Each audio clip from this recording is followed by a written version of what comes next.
Hi folks, back again, Bathrobe Chronicles on the road, and this is part 2 of the, is it Confused Pilgrim? Anyway, for those of you who are just sort of tuning in on this latest channel I have, I would like to give you a really brief explanation. I have another channel that's called, well, it's actually George 238C, but I refer to it as Bathrobe Chronicles. And I've had that for over a year, and I have about 200, in fact, I think I'm 298 videos on that one. I wanted to start this one to keep this strictly about the Casita trailer and traveling, however much I'll end up doing, if any. And I thought it would just be more reasonable to do that. Real briefly, the Chronicles, if you will, started, I went home one night, had my bathrobe on, having a drink, and of course I smoke, had a cigarette, and I was ranting and raving. Actually, I wanted to check out the video on this little camera that I had. I'd never shot a video before.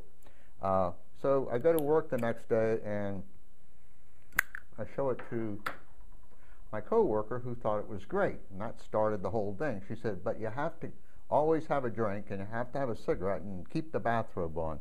Well, actually, I kept the bathrobe on for a long time. I don't know how long. It was a long time, though. And then I started taping these things. I used to spend some time in a cabin outside of Charlottesville. So, of course, you know, I didn't haul the bathrobe outside and all of that. So I've sort of gotten away from the bathrobe, if you will. The Bathrobe Chronicles started out, I talked primarily about the so-called complementary and alternative medicine. I don't know if any of you are familiar with that. And then psychics and astrology, and then of course went into religion, politics, and just about anything that I had an interest in or that I would see in the newspaper or on a website or whatever. So that's how the Bathrobe Chronicles started. Anyway, so I think on this channel, I'm just going to say the Bathrobe Chronicles on the road, which, you know, is basically what it is, and but keep this separate from the other channel. Anyway, getting back to today, which is Monday. I went to the factory today, and I shot a video, and I thought it was going to be okay. You know, I showed all the trailers lined up here and there, went inside my trailer and did some talking and messing. And when I downloaded it tonight, the daggone camera was on macro. Most cameras have this macro button. You push that so you can get really close and take pictures of flowers and things like that. But of course I wasn't taking pictures of flowers, so the whole daggone video, of course, was blurry. I mean, you know, you couldn't see what was going on. So I'm going to shoot another one of those tomorrow. Had a pleasant time today. I got there about 3, stayed for about 3 hours. I looked around just for a couple of seconds, and primarily I spent my time unloading stuff out of my car into the trailer. Man, that is a small trailer. Yeah, I'm sure it didn't shrink since I looked at one a few months ago, but it is a small trailer, I'll tell you that. And I got quite a bit of stuff sort of stacked, but boy, did I leave a lot in the car for a couple of reasons. Number one, I don't want to clutter the place up, because tomorrow when they give me the trailer or whatever, they go over the whole trailer, and I didn't want to like have junk piled everywhere so we couldn't even walk around. It's bad enough walking around without junk piled. But anyway, it was a pleasant day, and I spent some time with Harold Clemens, who's the gentleman who I'm buying the trailer from. And that was fun. He's a nice gentleman, and I enjoyed talking to him. Had a good day. As far as the travel log goes, yes, I went back to Walmart. Daggone, I'm gonna have to buy stock in that place.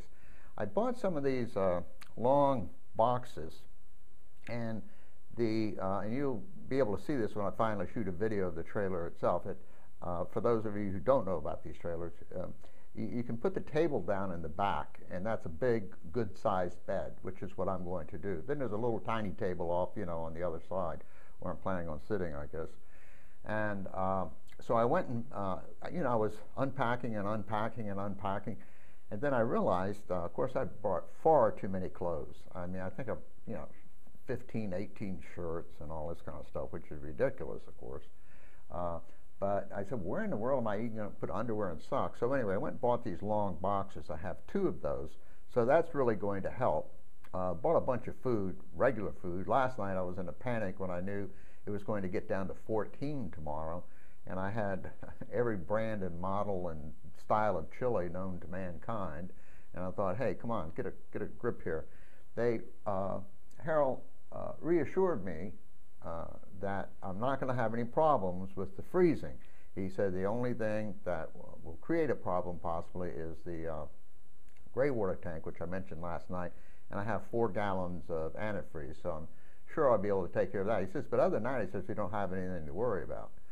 Of course, I won't plug the hose thing in the side, the water hose thing. I'll just fill the tank and use the water in the tank. Anyway, so I went shopping at, I know I really shouldn't have a YouTube site talk about shopping, eating, and all that. But anyway, that's what I'm going to do. Whatever. But I had heard of this What-A-Burger, and we don't have those in Virginia. And I went to one of those tonight. It was pretty nice.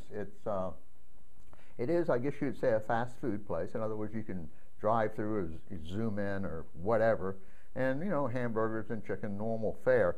But the thing that I think separates it from all the other so-called fast food places, in fact, almost all of them, is it has a more restaurant-like atmosphere, if you will. It has padded booths, and the tables where you sit, the chairs are padded and all. I think the lighting's down a little bit, maybe. But it's a nice place, and they have that Wi-Fi stuff. So I took my little Nook, the Barnes & Noble Nook, in there, and messed on the internet for a while, and I had a decent meal. It was a good hamburger, and they cooked it well done. I emphasize that. Man, did I have a bummer of a breakfast this morning.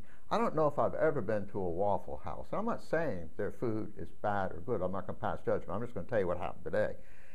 And on the way over there, I decided, boy, it'd be nice to have an omelet. It really would. So I ordered a 3-egg cheese omelet, which came with a biscuit and grits. Grits were pretty good. Biscuit was good. But boy, that omelet just was dreadful. The eggs, I'll tell you, they had absolutely no, I don't know what was going on with those eggs, but they had absolutely no taste at all. And so that was my breakfast. Breakfast really sucked. But anyway, tomorrow I have to get there before 1 o'clock, and that's when they go over all the trailer and tell you how the stuff works and everything else. And I'm sure I'm repeating myself most likely from last night, but just in case. Then I'm going to stay at this place. It's called the American RV or Americana RV, I'm not sure which is just down the street a piece, so to speak. And I'm most likely going to stay there 2 days. I'll tell you this weather, I have no reason to doubt Harold about my being able to stay there, without anything breaking on the trailer or what have you. However, I'm sort of checking the weather, going east, and it's going to be pretty chilly in most places. And I guess what my concern is while I'm underway, stuff freezing or something, But anyway, we'll see. So that's sort of it for the evening. I had a good day. It was nice meeting all the folks were nice. Of course they should be. Hey, they're selling me a daggone trailer. But they were pleasant. Harold seems like a truly fine gentleman. And as I said, we spent quite a bit of time talking. He was in the Air Force also, so we reminisced about that for a few minutes. And he's been with this company almost since the beginning, which is, 28 years or something like that. He's been there a long time. And it's really interesting. In the showroom, I said to Harold, there were three trailers in there. I said, why don't you have a 13? He says, well, no one's ordered one. Lo and behold, they don't actually have showroom models. Every trailer they have is sold, and names are on them, and they're just waiting for the people to come pick them up. And boy, they had a ton of those little guys, you know, that are actually sold and waiting for people to come get them. But I thought that was pretty interesting. You have a business and you don't even have to have like your showroom model, so to speak. Anyway, that's enough for the evening. And as Pat Condell would say, peace, ladies and gentlemen, peace.